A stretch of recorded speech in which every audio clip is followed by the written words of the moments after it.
You're welcome to another episode of The N.O.W Show, your show for overcomers and winners, taking you on the journey of self-discovery to becoming the better you. I am your regular host, Abosede Oza Osho. And today's episode, we shall be talking about extraordinary grace is my story.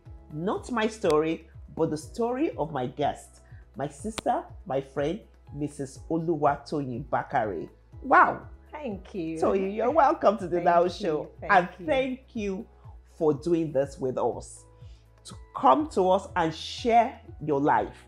Because, you know, your life is just a life of extraordinary grace, truly. And I know that a lot of people are going to be so blessed just listening to you and picking up nuggets from, wow. Before we go into that, Mrs. Oluwatoyin Bakare is a seasoned entrepreneur, a certified fellow chartered accountant, and an alumnus of several renowned business schools. She also sits on the board of several companies and foundations. She is the Chief Operations Officer and Executive Director of Textiles Limited, a second-generation family business that is Nigeria's home of exquisite world-class fabrics and textiles. As ED Finance of SAS Textiles, she has oversight of the growth of the business, and she has turned it from a one-room shop to one of Nigeria's leading textile retail store chains. As CEO SAS Textiles, she oversees the day-to-day running of a successful indigenous trading concern raised on the values of integrity and excellent customer service. A graduate of accounting, a fellow of ICANN, she is an alumnus of Faith Foundation's Emerging Entrepreneurs Program, EEP, LEAP Africa's Business Leadership Program, Lagos Business School's OMP, and recently graduated from CEIBS and recently did the Business Leadership Program at Harvard. She sits on the board of Genesis House, an arm of Freedom Foundation that shelters and rehabilitates disadvantaged women, and an associate member of the Women in Management and Business, WIMBAS. She is a public speaker and pastor who uses a story to empower others. Toyin is very happily married to Mr. Shola Bakare, and they have their wonderful joy, Ebo. Welcome with me again to the N.O.W Show, Mrs. Oluwatoyin Bakare. Wow. Thank you so Toyin, much. welcome. Thank you. Wow. Extraordinary grace is your story, certainly. You know, it's, you know, I don't want to take it, you know, because your story certainly blows anyone's mind. And the fact that there is something called grace, there's another one called extraordinary grace. Wow. Certainly, and that is the way that I have chosen to describe your story. Extraordinary grace is your story, Toyin, from when you were born, your background and everything. So I need you to tell our viewers the story of Toyin Bakare growing up. Okay, so thank you so much. I'm so honored. I'm so delighted to be here in this beautiful studio. Thank you, Toyin. Thank you. And I must tell you, you're doing an amazing job. Wow, thank you. I was listening to someone this morning. Yes. Yeah, she said something about, you know, we must turn our pain to purpose. So that's right. You must learn to turn your pain. You must not waste your pain. That's right. And I thank God for my life. Yes. So when I talk about my story, I talk about the story of from Iyara Itaja to SAS. So I was born in a very beautiful home in Shomolu, and I was born in I always tell people that I was born on the shop floor. Wow. You know, you imagine, why would I say I was born on the shop floor? Yes. So I was born into a beautiful home where they sold fabrics. So my mom had retired from the railways, and you know, she decided to focus on her family. And you know, so she had started selling fabrics from the early 70s. And When I tell my story, I like to tell the story of from Iyara Itaja to SAS. And it's a story of hope in adversity. Yes. And so I'm that young girl that at the age of 13, I was already helping my mom on the shop floor. Wow. So remember, she didn't have any staff. So we, the children, were our staff. Wow. At the age of 16, I was already going to the, pulling her to the bank. Wow. To deposit our money. She really trained us. At the age of that same 16, I was following my mother to the market for her daily purchases. Wow. And at the age of 18, my mother passed on. And at that young age, we had to take over a business. So I always tell the story of SAS. And you know, SAS means Shola Adedeji Stores. So it was named after the memory of your mother. Mom. Yes, we call her our matriarch, our founder. Yes. You know, and I remember that night. So it happened in December 1994. So imagine you're born into a home where everything goes well, as in we had such a beautiful family, very wonderful. It was a very large family as well. You know, full of love, so much joy, hard work as well, because this was a house where all sorts of women and men, dignitaries, young people, old people, they would come into trade. Yes. People getting married, people losing their... Mrs. Adedeji was there to the rescue. And you know, she clothed because them. She operated from home. Yeah, she operated from home. Remember, she had a young family. Yes. And of course, she just wanted to take care of her family as well. So, you know, for every vacation, we'll make sure we report to the Iyara Itaja. So it didn't even have a name. So people will come in, where's your mommy? Oh, my mommy is in the Iyara Itaja. And you know, Iyara Itaja simply means a room where they are selling. Yes.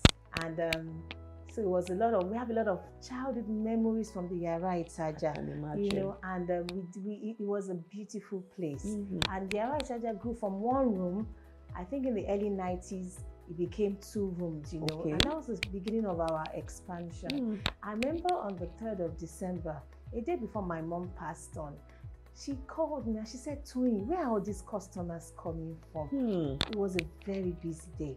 And I said, Mommy, it's a case of A telling B and B telling C. I mean, she had built her business on the values of hard work. Yes. Excellent customer service. And you know, when I talk about excellent customer service, you know, I was always serving tea, serving minerals.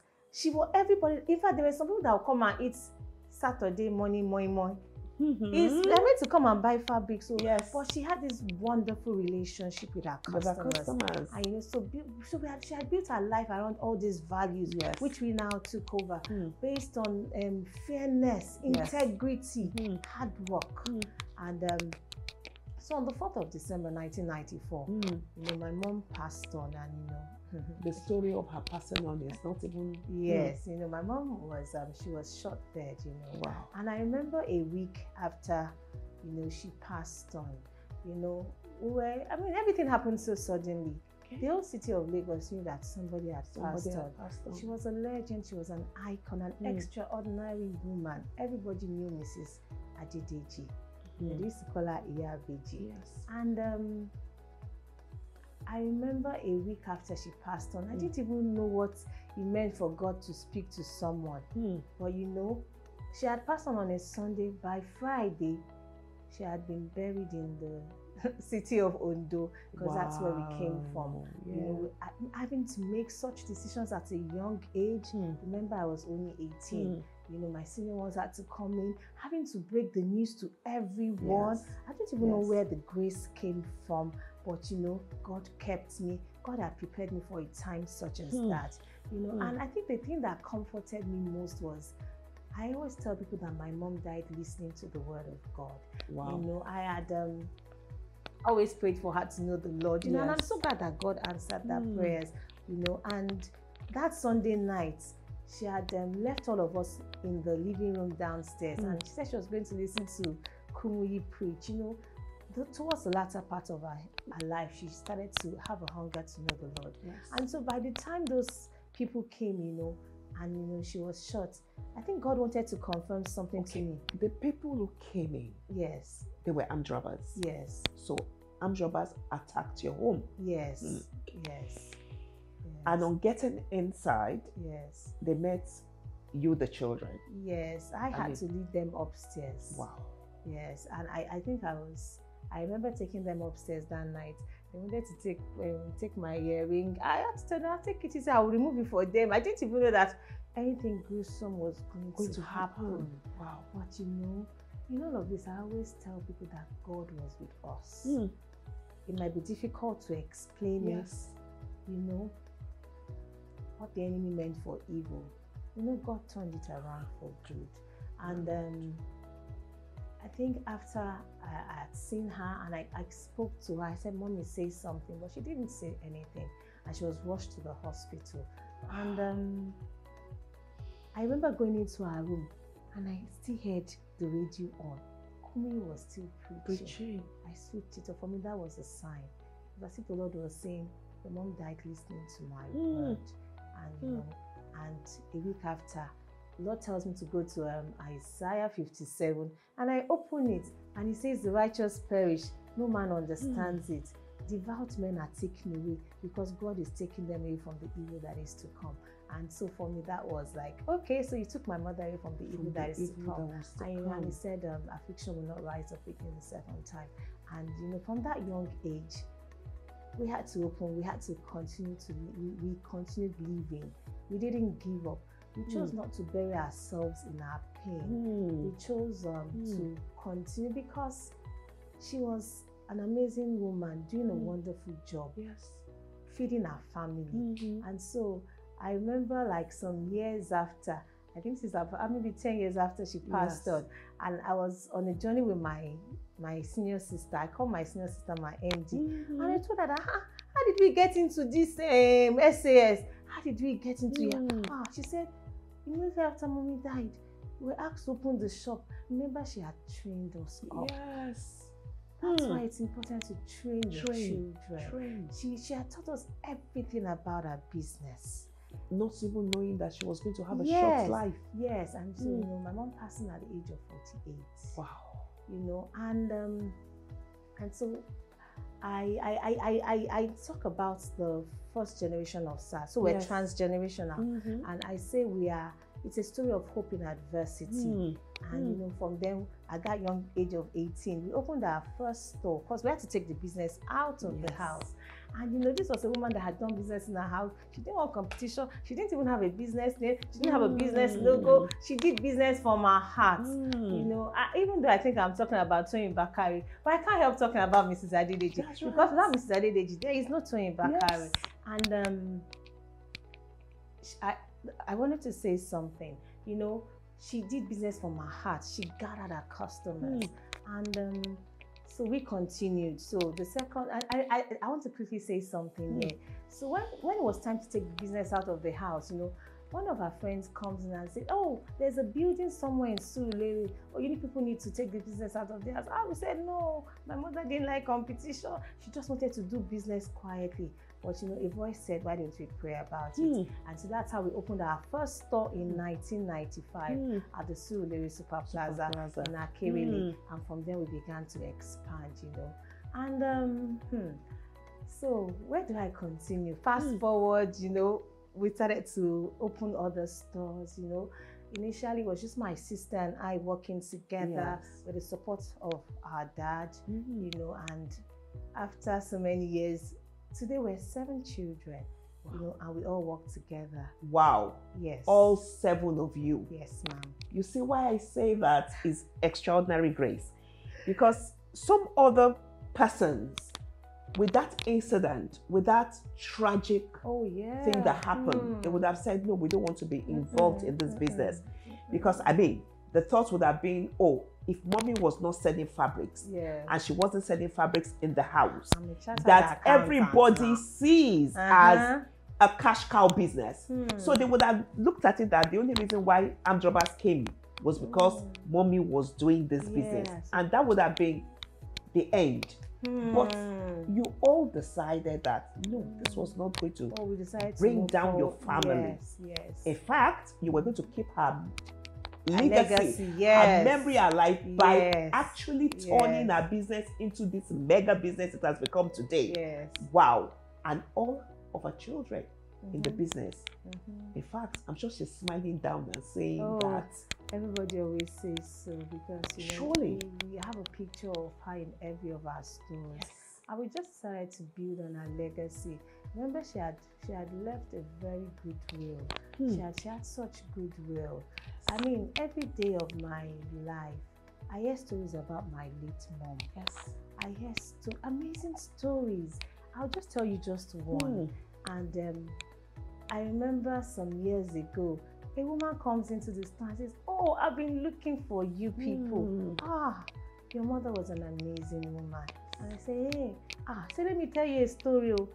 So she was a young lady, and she had worked in First Bank, but she cheated her children. Yes. And so she would always buy fabrics, buy jewelry. So my mother sold fabrics and she sold jewelry as well. She sold gold, yes. And after some years, my mother said, her name is Mrs. O. Said, I'm going to take you somewhere. And she took her somewhere to go and pray so that Mrs. O would have children. Wow. And in the process, guess who gets pregnant?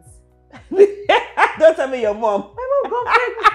She got pregnant with twins. Wow. And she tells her, she says, Mrs. Zo, you are the one that I took somewhere. That's why they say to women, be careful when you go and stand in gap. And now I'm the one that is pregnant. Wow. And she had twins. But I remember some years before she passed on, I know she got pregnant, And the first person she says the first person she called was my dear mom. And she said immediately my mom said, called her pastors, and she went to give her the Omi Adura. Yes. She believed in Omi Adura in those days. Hey, yes. Omi Adura. And because she was quite old, it was a high risk pregnancy. Yes. So she was in bed for 9 months. Wow. And when she was going to have her baby, she said she had to go to Ibadan. And when she had her baby, she says the first person she called again was my mom. And my mother said, "What do you want to wear?" She told her what she wanted to wear. She quickly made the fabric for her, rushed all the way to Ibadan. Wow. So I hear a lot of stories about her. That is exceptional customer service. Because they're no longer customers, they become family members. Yes. If you can go that hog for them. Oh yes. Wow. A lot of times I'll go into Iyara Itaja. She'll be counseling women. She'll be counseling women. It was such a beehive of women. They had such fun memories. And they still tell us about the fun memories. Yes. So I truly thank God for the life of my mother. Yes, she was exceptional. Thank she God. had such grace. Yes. She had such goodwill, such love. And she trained her children well. I can imagine. She was a good of course. wife to her husband. Yes. I remember my father saying something at her graveside. He said, "Shola Adune, that I've been with," because he retired quite early. Yes. So he said I'd been without job for like some years, and not a third party knew. So she kept the home, which is something we hardly find now. Wow. She would do it without complaining. She would give us money. I know she was such a balance of a life of peace and contentment, and very prayerful as well. Yes. And that is really important in many homes. Yes. And I think it's just the mainstay of, your family, your business, because it was built on the bedrock of your mom, praying, working tirelessly, bringing up her children with all those values that were very important to her, which you have carried on till today, and has led to, that's why I say, yours is just extraordinary grace. Okay. Because here you were at 18, you're running your mother's business. At the same time, you're going to school. Yes, I was going to school. And so when I talk about many of us did not even know why we're in school. Here is somebody who was in school. So I was going to school, and my mom in her lifetime was, before she started Iyara Itaja business, she was the secretary to the accountant at railways. And I think the accountant general was the president of ICANN. Okay. So she had said her daughter must be a chartered accountant. Wow. So I had to make sure I did that ICANN just to fulfill that. Wow. Dream of my mom. And wow. Of course, God had something beautiful in it. And so while I was doing my ICANN, I met my husband as wow. well. And, I see how God so works. we're both FCAs. Yes. But you know, while doing my ICANN, I was going to ICANN school somewhere in I know in those days Safe. used to go to somewhere in Yaba or somewhere. Okay. At break time, I'll quickly go to SAS. Wow. So in 1995, we had opened SAS. Yes. And my sister and I were working together. Yes. Of course, now we have had staff working with us as well. And you know, we continued the business built on that legacy. So it was already a brand, but we knew we had to position that brand. Yes. We were so young, but we refused to be discouraged. How old was the oldest and how old was the youngest? So, she was 3 years older than me. Okay. Yes. Okay. So she was like 21. Yes. And yes. The youngest was about 7 years old. Wow. Yes. Wow. 7 years old.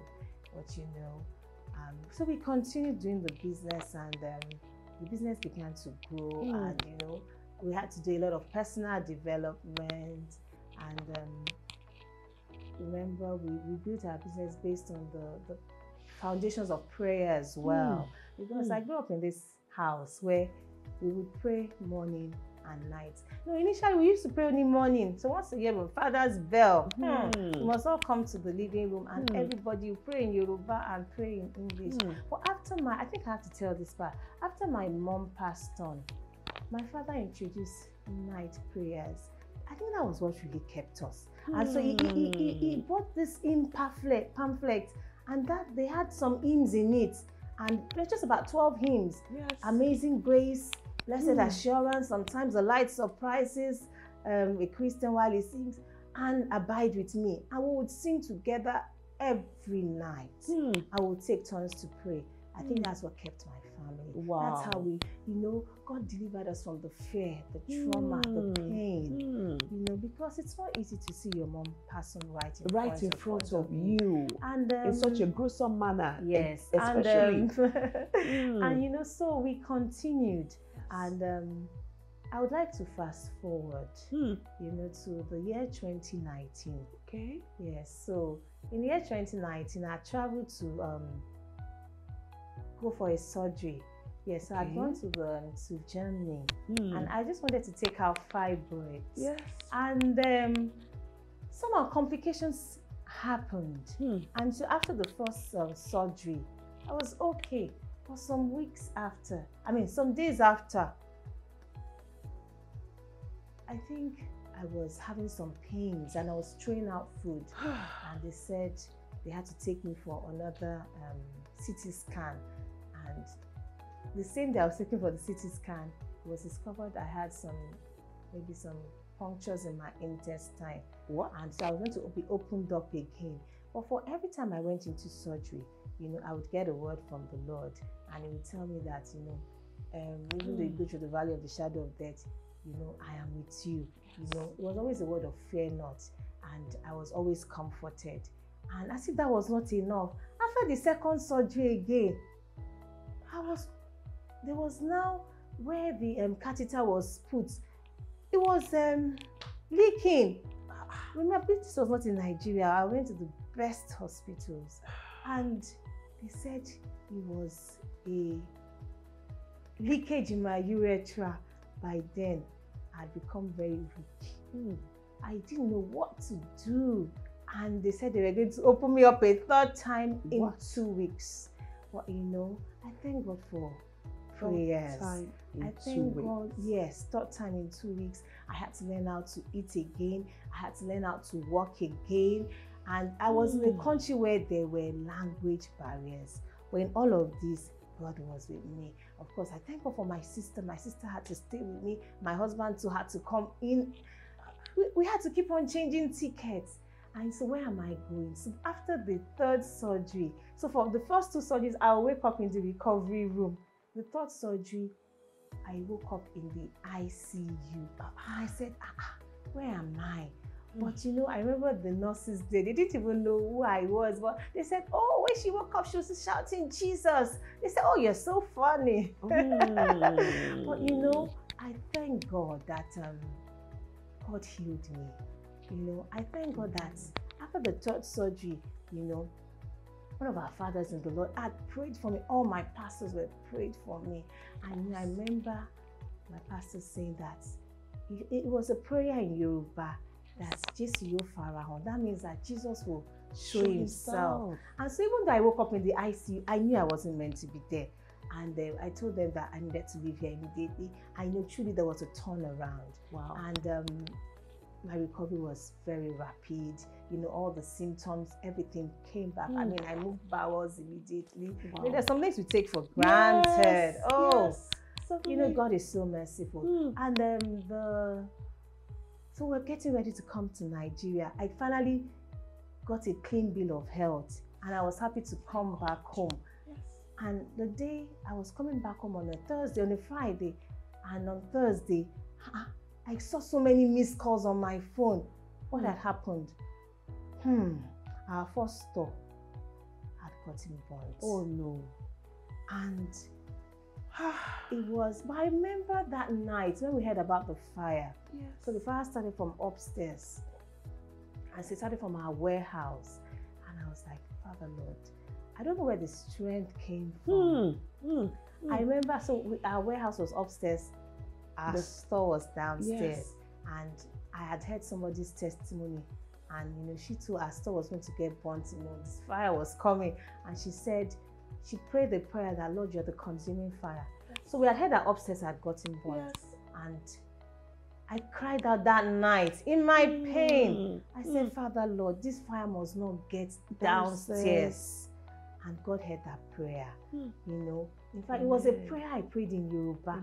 I said, because that was where I heard that testimony. Yes. You know, the testimony of Jesus is a spirit of prophecy. When we hear testimonies, it stirs up our faith. That's right. And so when that thing happened to us, you see, that's why we do what we do, so that people can hear other people's testimonies and be stirred up by these testimonies and be inspired and be encouraged. You know, because there's nothing which comes your way that somebody else has not gone through. So you hearing the story of them overcoming, that's why we say network of overcomers and winners, and becoming winners. So that helps you in your own journey, and it helps to make it easier. When you know that somebody else has been through this or something which is even worse than yours and has overcome, then you are gingered, you're encouraged, you are inspired to say that no matter what is coming my way, I know that if somebody else has won over this or has overcome, then certainly I will overcome. Wow. And so that's testimony. Encouraged you. Yes, he encouraged me. And inspired you to the right prayer. To rise up, and I prayed. And God heard that prayer. And you see, I think the word of God says that our eyes will not behold evil. Amen. So I think God didn't want me to see that fire. Yes. But I remember social media. So I was far away in Germany. Something was happening in Nigeria. Yes. Some people were even sending me the pictures. Are you serious? Social media is terrible. Wow. But I said I will not look at it. How insensitive. I just chose to focus my eyes on the Lord. Yes. Knowing that God was with us, because He had told me, when we go to the valley of the shadow of the will fail evil. When we go to the fire, I will be with the fire. And you know, I thank God that God sent helpers. God sent the fire brigade came, and they were able to put out the fire. Yes. And you know, I heard that same night, as the fire was going on, God was raising helpers. There was so much favor. We didn't even know what to do. We were not in the country, but there and then somebody gave us a house. Wow. So that the things that were rescued from the ground floor could be moved there. Don't forget to like this video. And if you haven't, subscribe to the N.O.W Show channel today and hit the notification bell so that you do not miss any video that is uploaded. Thank you for watching.